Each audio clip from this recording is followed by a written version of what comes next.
Jimmy Butler just posted on his Twitter, Wild Wild West lyrics, right? The song, Wild Wild West. And it's because he's coming to the Golden State Warriors.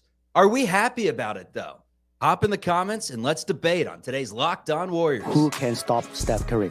Hopefully we'll never find out. There's not many defenses in the world that can stop him. You are Locked On Warriors, your daily Golden State Warriors podcast. Part of the Locked On Podcast Network, your team every day. All right, everyone. If you were saying Golden State, go ahead and do something, Mike Dunleavy does something. A little bombshell is Jimmy Butler is heading to the Bay Area to play next to Draymond Green. That is the Wild Wild West. Welcome to the Locked On Warriors. We're part of the Locked On Podcast Network, your team every day. Ways that you can check out the show, YouTube, and wherever you get your audio podcasts. While you're hanging out with us, subscribe to the show so content flows your way. Give us the thumbs up. Today's episode is brought to you by FanDuel. Super Bowl 59 is here. And there's no better way to make every play more exciting than with FanDuel Sportsbook. New customers can bet just $5. And if you win, you will score $200 in bonus bets. Download the app or head to FanDuel.com to get started. Oh, my goodness, folks. My name's Charlie Walter, formerly of 95.7 The Game in the Bay Area. Also covered the Golden State Warriors for CBS News Bay Area. Matt Kolsky joined me at 95.7 The Game, which is the flagship.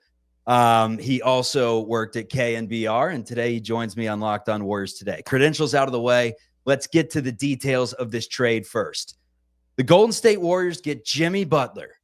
Jimmy Butler, the two-way player, is heading to Golden State. The Heat get Andrew Wiggins. They get PJ Tucker and a protected first. The Detroit Pistons get Lindy Waters and Josh Richardson. The Utah Jazz get Dennis Schroeder, and the Raptors get Kyle Anderson. So Anderson, Schroeder, Wiggins, Lindy Waters, and a protected first are what's shipped out of the Bay Area, and that is what Miami gets. And the Warriors get a standalone talent in Jimmy Butler, someone who has been suspended, someone who is excellent when the lights shine brightest.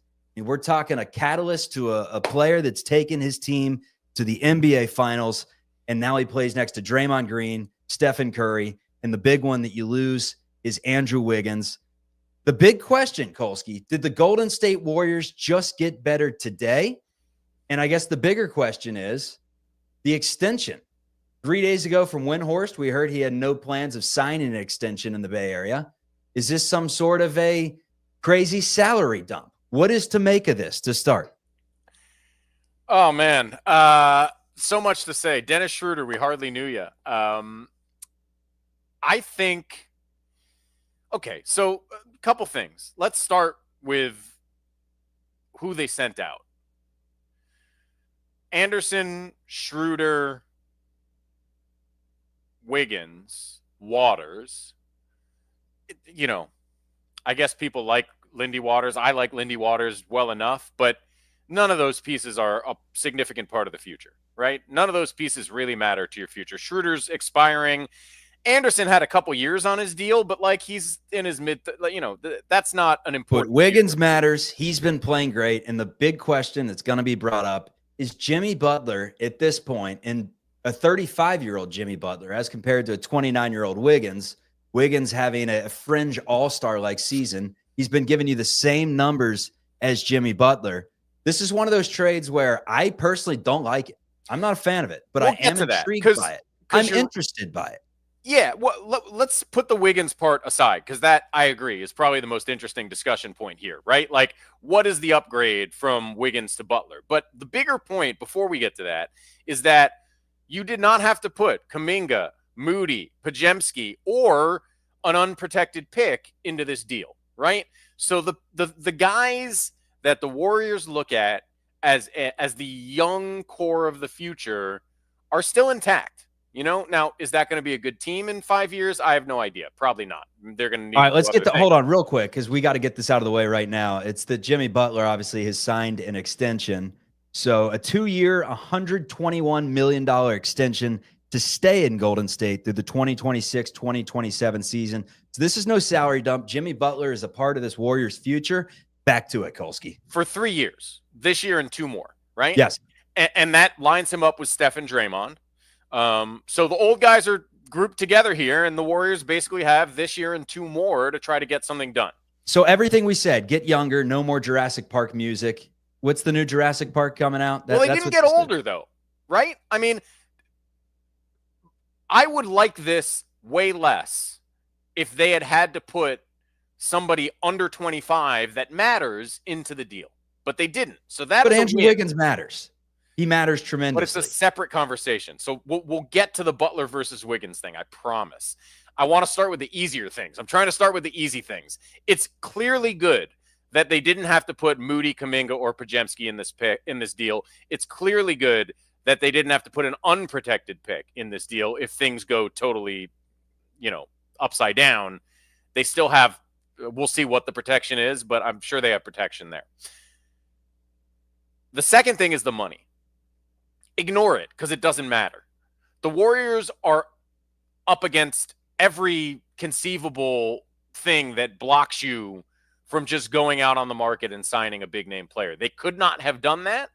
And the fact that Butler's going to make $60 million next year instead of $30 million, the only difference is money out of Joe Lacob's pocket. So Warrior fans, ignore it. It doesn't matter that Jimmy Butler's making $60 million. You weren't going to be able to trade him again anyway in the next 2 years. That affects the franchise bottom line to some degree. It does not affect the product on the court. So I wouldn't worry about his money at all. In his own way, he's earned it with an incredible NBA career. Now, this is where it gets interesting. Because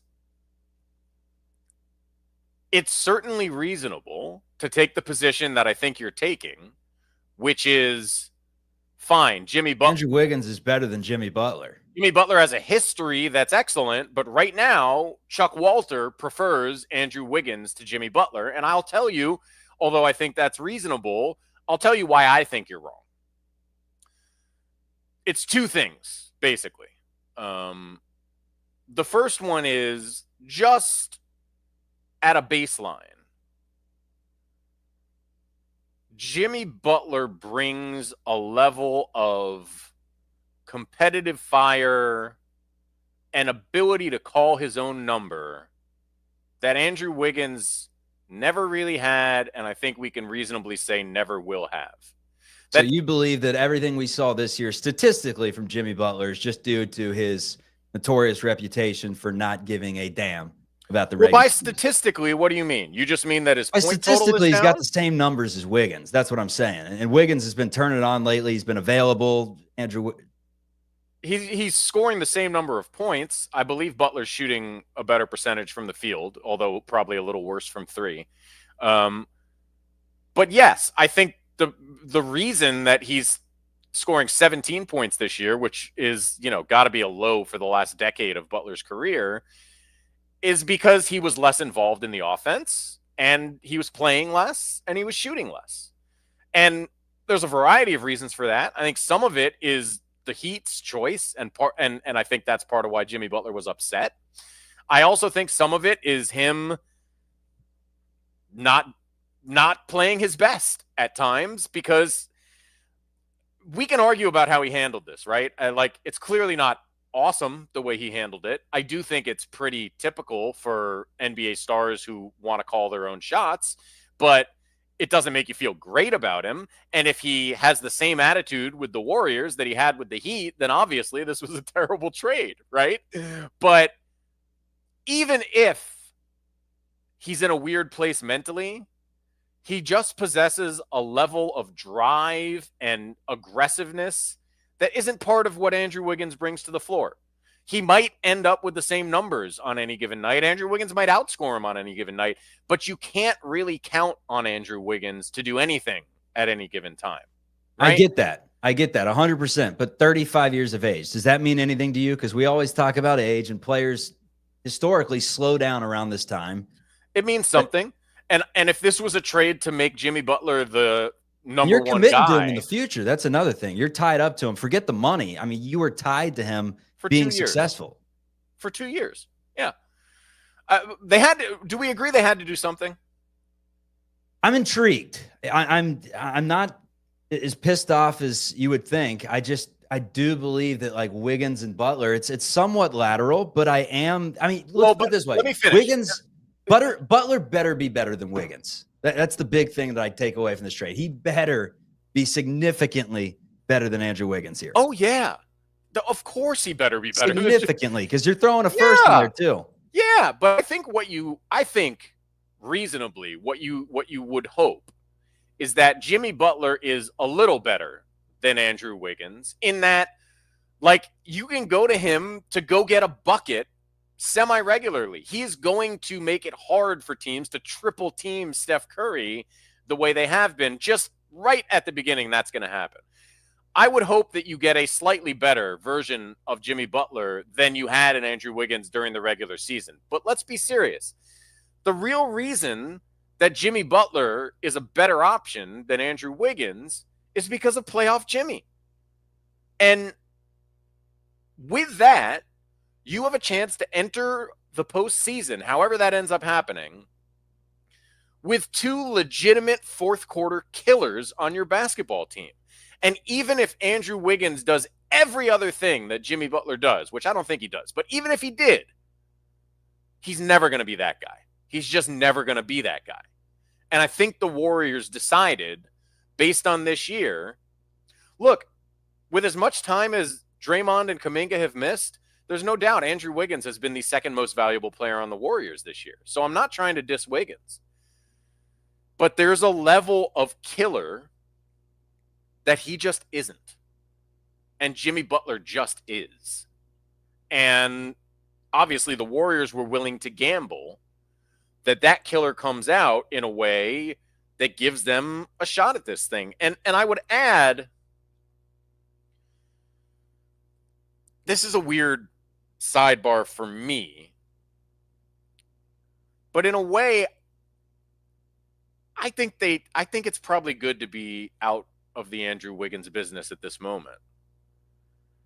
All right, let's get to that. Just really quickly, if this does go wrong, then in 2 years you're starting over. And you're not trying to figure out, what is Andrew Wiggins? How does he fit in? Are we a team that should be trying to compete now? It uncomplicates this a little bit by saying we got three old guys that were built around for the next 3 years, and then the future is the future. Fair enough. Let's continue this conversation. Andrew Wiggins heading to Miami in the depth. The Warriors get back one. They ship away a trio. How are they going to make this thing work in terms of numbers? Whose roles are picking up? Moses Moody, I'm looking at you. And is anything else on the horizon as we have less than 24 hours until the NBA trade deadline ends? Let's discuss coming up on Locked On Warriors. Who can stop Steph Curry? Hopefully we'll never find out. Let's talk about one of our sponsors, PrizePicks. Basketball season's heating up, and there's no better way to get in on the action than with PrizePicks. It's the best place for daily fantasy sports. With over 10 million members and billions in awarded winnings, PrizePicks makes it easy and fun to turn your sports knowledge into money. Here's how it works. Just pick more or less on at least two player projections, and if you're right, you can win up to 1,000 times your cash. PrizePicks even has a free pick for the big game where Patrick Mahomes only needs to throw 1 yard to win. Pair that with one or more correct pick, and you are cashing out. Check out the promos tab to tail any of the super sweet Millie winners big game lineups. You tail that lineup, and it goes 3 for 3. You can win a split of $1 million in promo funds. Download the app today and use code LOCKEDONNBA to get $50 instantly after you play your first $5 lineup. That's LOCKEDONNBA for $50 instantly after you play your first $5 lineup. PrizePicks, run your game. Who cares how I feel? It's about winning basketball games. What a day, man. What a day. It starts with the Warriors picking up steam on Kevin Durant. So we thought. All indications were that they were going to give it everything they had. And it sounded like they had some pieces to potentially get it done, but there were some variables that needed to go their way. One of those variables was Jimmy Butler, quite frankly. Like, he was involved in all of this. But the biggest variable was Kevin Durant himself, who said he's not interested in a reunion. And within 5 minutes, we had heard that the Golden State Warriors were now once again courting Jimmy Butler. The issue, 3 days ago, Brian Windhorst reports that Butler has no desire to sign an extension in Golden State. almost playing hardball to get his wish, which was going to the Phoenix Suns. And something changed within the last 3 days. Andrew Wiggins, the big piece, heading to the Miami Heat. And in return, the Warriors get Jimmy Buckets, who is a great player. No doubt about it. But Andrew Wiggins has been playing great, and that's kind of the debate that gets brought up is how much better do the Warriors get?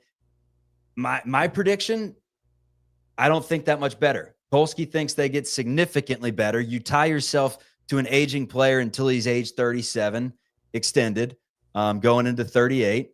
So, I mean, there are some gambles here, but we all agreed that we wanted the Warriors to do something. We wanted this thing to be more interesting, and pairing defenders like Jimmy Butler and Draymond Green together, keeping rising players like Jonathan Kuminga, and you've seen what Moody and Podziemski have done in the last month. You retain a ton of your core, and you do somewhat have a direction where you're putting your marbles in the 3 old guys. If it works out, pat on the back, Mike Dunleavy.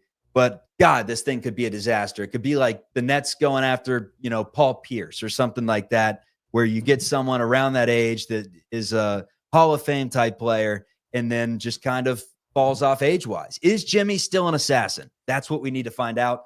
Kolsky says 100% yes. This is a guy in Kolsky that was a Bulls fan growing up, watched a lot of Jimmy Butler. Yeah. What are the Warriors getting mainly? Okay, so aside from just playoff Jimmy and the ice in his veins and they're getting someone an elite, that wins games, what are they getting skill set wise? They're getting an elite wing player. He's not an incredible 3-point shooter, but I think if you group the last 3 years, he's like in the 36-37% range, which isn't bad. He's an absolute bucket getter when it comes just like give him the ball on the block, give him the ball in the high post, give him the ball on the wing. He can go score for you, and he can do it deliberately. He can get to the free throw line. There's just a level of I got this that you were never going to get from Andrew Wiggins. He is older. There is more risk here, and he is volatile in a way that Andrew Wiggins is the opposite of volatile, right? But in a way, I think that's kind of part of the appeal here. This team had become pretty stale. And with Wiggins off the floor, with Kuminga off the floor, that staleness went beyond just like there's Draymond, doing the same thing again, and into like the basketball was stale. Kuminga brought some life. When he finally started getting run and playing well, there was a jolt of energy into this team. And when he got hurt, it's just been a dead fish since then. And I think they hoped Schroeder would do some of that. He clearly didn't do enough of that. Jimmy's going to bring juice. There's no doubt about that. Whatever else happens, he's going to bring juice to this thing. And he's still an elite defender. He's still capable of getting a bucket against almost anybody in the league. He's well rested. And I think there's at least a 50%, if not better, chance that you're getting the angry point to prove version of Jimmy. And we're all hoping. I mean, one team, one goal, one dream. We're all rooting for the same thing. It's just hard not to look at Paul Pierce, all-star at 34, and then you see his decline from, 35 on when his point total just dropped significantly and he wasn't the same player. And I mean, take away LeBron James and a handful of other guys. You hit this age, and history says it's not a time to be flinging $50+ million at someone. That's why it's scary. But again, the money doesn't matter because if it wasn't him, the commitment matters. It's nobody. I mean, it's Jimmy Butler for this or nothing. Season. It's nobody. Okay. Well, yes. So if you think that the opportunity cost here is something better that might have come along in the offseason, you might be right. And we'll just have to wait and see, and if all of a sudden Giannis is available over the summer and they blew their wad and missed that chance, then obviously this is going to look very bad. But sitting where we're sitting now, it wasn't a lot easier to see a path to another star this coming up this summer. Yeah. I mean, and I think they felt like, this was as good an opportunity to push their chips in as they were going to get. Clearly that's the way they felt, or they wouldn't have done it. And also, what happens when we get the next Jimmy Butler and he's 29 years old He becomes disgruntled. He wants a new home. It doesn't have to be Giannis. I'm just saying a better fit than Jimmy Butler. Like, do you think Jimmy Butler is the perfect fit to what this team needed? I think he's a great fit for what this team needed. Is he perfect? No. I mean, I think we talked about like the perfect fit would have been staying healthy and adding Miles Turner. That wasn't an option because they didn't stay healthy and Turner wasn't available. Is there a 29? I think we're on the an same option page. This offseason. That's something big to look at too. It's like you add in Butler as one of these supplementary pieces, and that could potentially happen in the offseason, bringing in someone like Turner at the 5. But whether you made the Butler deal or not, any deal for Miles Turner would have had to be a sign and trade, because even without making this deal, the Warriors could not have gone and paid him money on the free agent market. So it doesn't, although it's a lot more money that Joe Lacob is spending, it doesn't really change what the franchise is capable of doing around the edges. It does change the middle, because Andrew Wiggins was their big tradable piece to go get a star. So if there is, I mean, I don't know who that 29-year-old guy is, but then again, I didn't think Luka Doncic was going to be available last week. So you're right. There's a possible NBA, opportunity. it's very volatile. We all know. No question. But like, we're in the car wash 1 minute thinking it's Kevin Durant. You get through the other side of the car wash, you get the service back, and bam, it's okay. Jimmy. But let's go through this, right? Durant doesn't want to play for Golden State again. So that wasn't going to happen in the summer either, right? It's a pretty short list of guys under 30 that you would rather have than who Jimmy Butler is. Devin Booker's not going anywhere. Certainly all the young stars, the Anthony Edwards, Tyrese Halliburton, like those guys are not going to be available. Is there a middle Zion? But I really think this is probably, I think I'd rather gamble on Jimmy's age than Zion's health. I think we both agree that if they missed something, it was LaVine, because LaVine didn't seem to cost very much and offensively would have been a supercharger. And maybe, you can make up for the defense with Draymond Green out there and your defensive center. You missed out on LaVine the last offseason. This time it wasn't bygones. It was something that I wouldn't have been upset about. And it was kind of, hey, if you believe Kuminga's the guy, slide him over into the 3. And then you have LaVine, and hopefully Kuminga can hold his own defensively and picks up a little bit of the slack that you lost from Wiggins. Right. So, yeah, I mean, in that regard, I don't hate the trade. It's just the future. The right now, it's something exciting.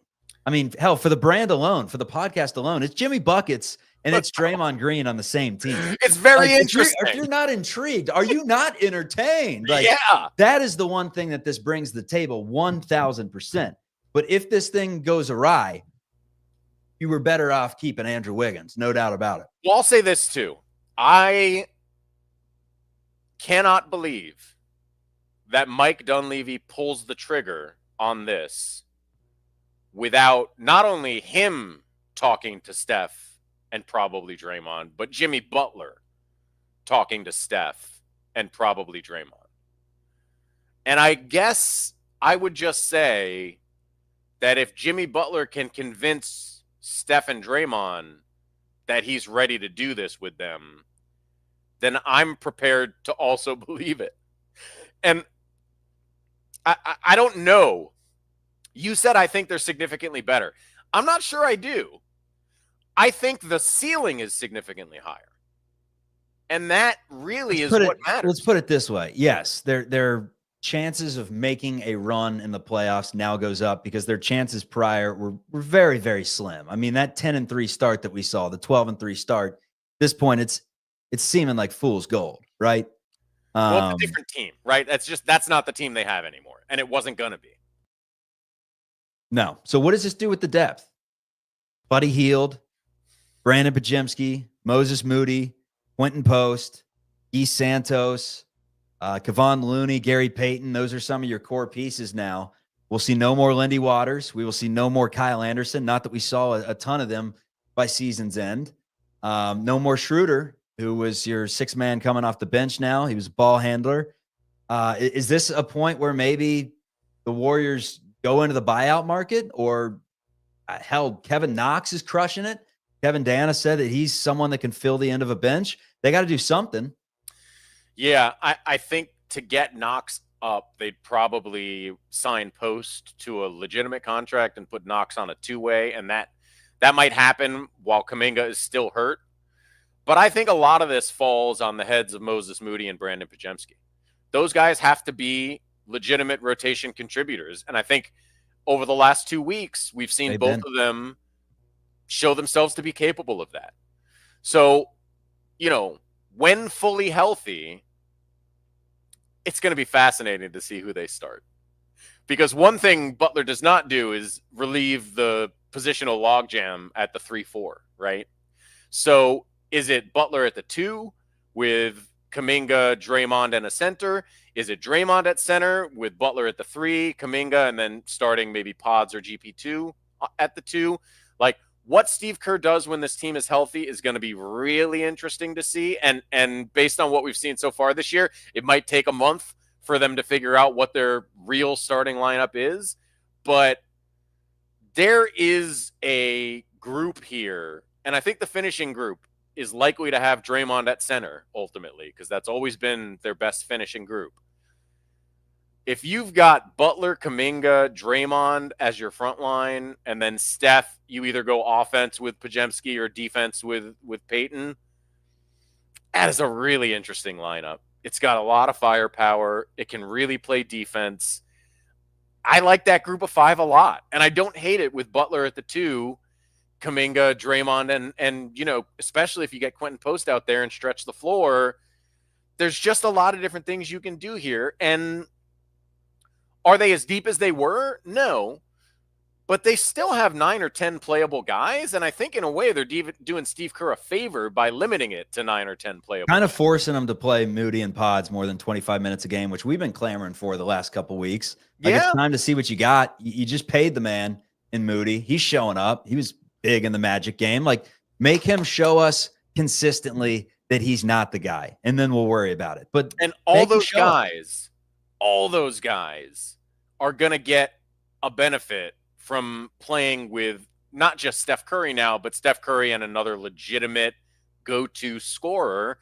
And by the way, everybody knows what the most important thing for the Warriors is.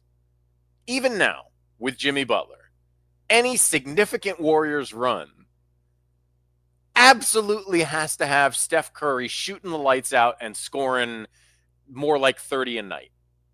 And as we've watched, especially with Kuminga, and especially with both Kuminga and Draymond out, it's just not reasonable to expect that from a Steph Curry that's double and triple teamed the entire night. It's too much to put on him. This is going to make Stephen Curry's life so much easier, and Steve Kerr's life a lot easier, because he's got somebody to be a go-to scorer when Steph is not on the floor, which, like, limiting Steph's minutes has been a priority. And those 15 minutes when he doesn't play have been a disaster. So, you can just ask Jimmy Butler to do things you couldn't ask Andrew Wiggins to do. Are there gambles? Yes. Is Wiggins more consistent than most of the players on this team? Yes. And he's been an incredibly good soldier, and he's even turned the offense up a little bit with other guys out. But it's just different to have a real go-to scoring type player, even if he's a little past his prime. It is just different to have that guy than it is having Andrew Wiggins. Okay. We'll see, man. I mean, we're all rooting for the same thing, right? That's why I use the words intrigued, but at the same time, nervous that it could go very awry. But you think Schroeder plays for Utah tonight? The old jersey swap? Because they had the team Dennis, only you're in the wrong locker room. Meeting. I wonder if they brought Schroeder in off the floor there, if he was in shoot around, but they brought the entire team and said, here's what's happening. And probably not suiting up, but that had to be a weird meeting. He's switching his gear. And yes, that would be a very weird meeting, to say the least.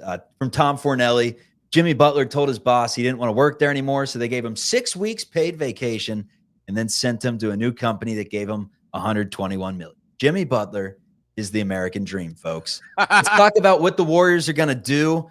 There's still some time left in the deadline. Last I heard, Vooch is still on the market. You tell me if I'm wrong, man. Yeah, Polsky's saying we don't have any players left to give, man. I The wouldn't depth is trade a depleted. first-round pick for him, and that's about all you got. All right, let's talk about this coming up. They like me here. I like to be here. Today's episode is brought to you by FanDuel. Super Bowl 59 is here. It's one game, it's two teams, and there are endless possibilities, and there's no better way to make every play more exciting than with FanDuel Sportsbook. Whether it's predicting the first touchdown, calling the MVP, or even betting on the coin toss, FanDuel makes it easy to get in on the action. With live betting all game long, you can adjust your bets as the game unfolds and feel the thrill from kickoff to final whistle. The live betting feature lets you stay involved no matter what happens on the field, and the app is super easy to navigate. Plus, knowing you could place a $5 bet and potentially win $200 in bonus bets for the Super Bowl? Icing on the cake, folks. Download the app or head to FanDuel.com to get started. Bet just $5, and if you win, you will score $200 in bonus bets. That's FanDuel.com. Bet with FanDuel, official partner of Super Bowl 59. Chiefs and Eagles. Who can stop Steph Curry? Hopefully we'll never find out. Woo! Still shaking a little bit, man. The breaking news always gets you. And we kind of – here's why it was so alarming to me and why I was at the car wash in front of the studio. Anyways, I just did not think this was going to happen. Is the deadline went along and we got to, 20 hours away from the final decisions having to be made, and you hear that Kevin Durant is no longer interested or was never interested in the Warriors. He's out of the mix. You're thinking, all right, who is left? Jimmy Butler, we've revisited this a few times. It doesn't make sense. The Warriors aren't going to do it. He doesn't want to extend. And then all of a sudden, bam, snap your fingers, and life and the outlook of this team changes very, very quickly. I guess the question becomes, do we get any more stunners? Is there any more meat on the bone for the Warriors to attach someone that supplements Jimmy Butler and Steph Curry more than what they currently have? Is there any way to get this done, or is this 100% over? It's tough to see it. I mean, they do have other draft picks they could trade. They have the expiring contracts. Let's not forget that.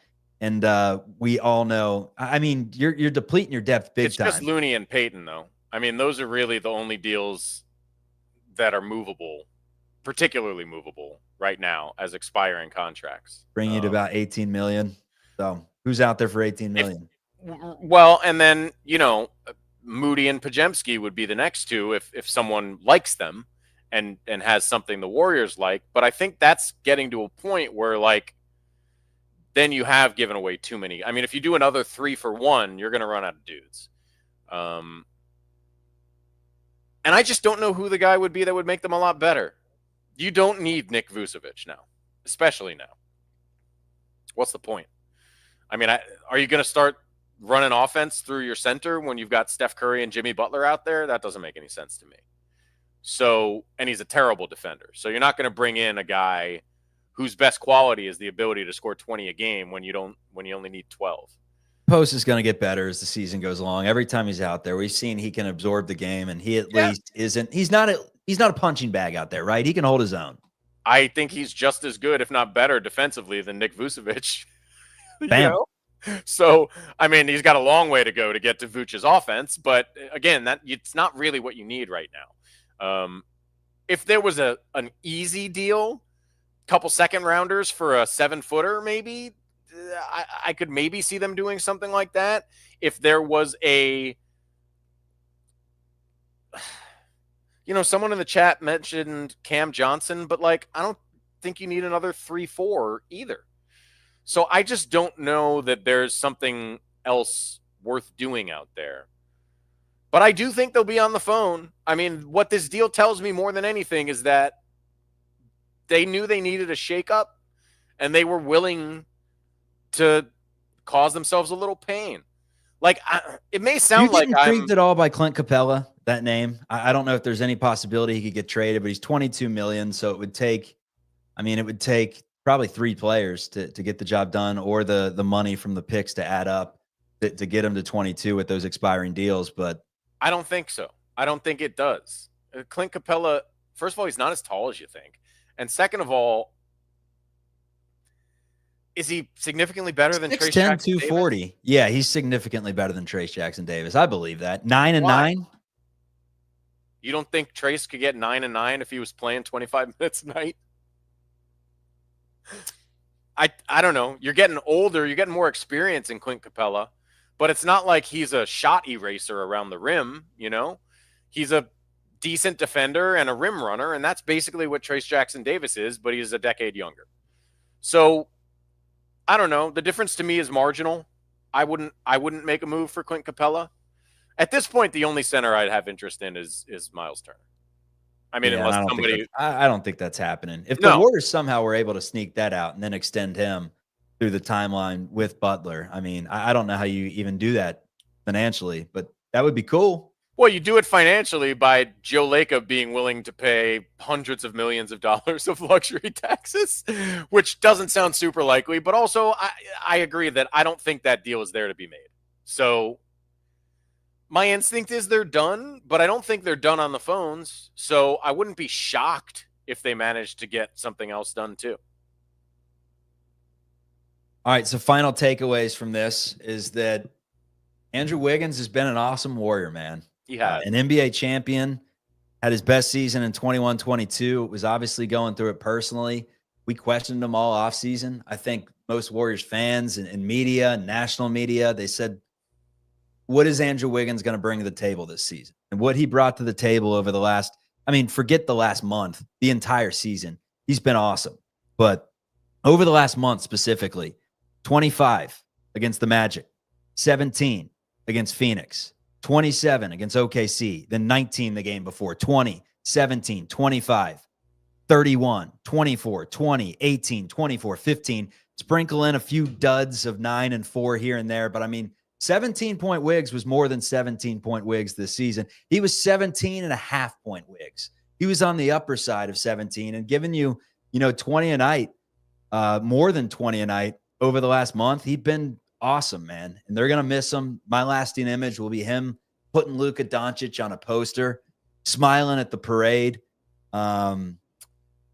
He'll be missed, man. I really liked Andrew Wiggins and what he brought to the table this year. I think he could have been a big piece of the future. My take has always been, if it's not broken, don't fix it. But it was either him or Draymond. Those were the two contracts that you could have flipped, and the Warriors still riding with their guy. And also, Chuck, it's broken.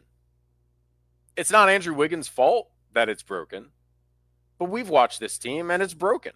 They really needed to do something. I believe that. Look, I do think I think Butler's better than Wiggins. So I do think they're improved and certainly more top heavy. But I kind of think they might have done it anyway, because ultimately it was broken. It was flat. It wasn't good enough. And it's possible that they're still not good enough to really be a factor. But I do think the ceiling is definitely higher. And I'm definitely more excited to watch this team with Jimmy Butler than I have been over the last couple weeks.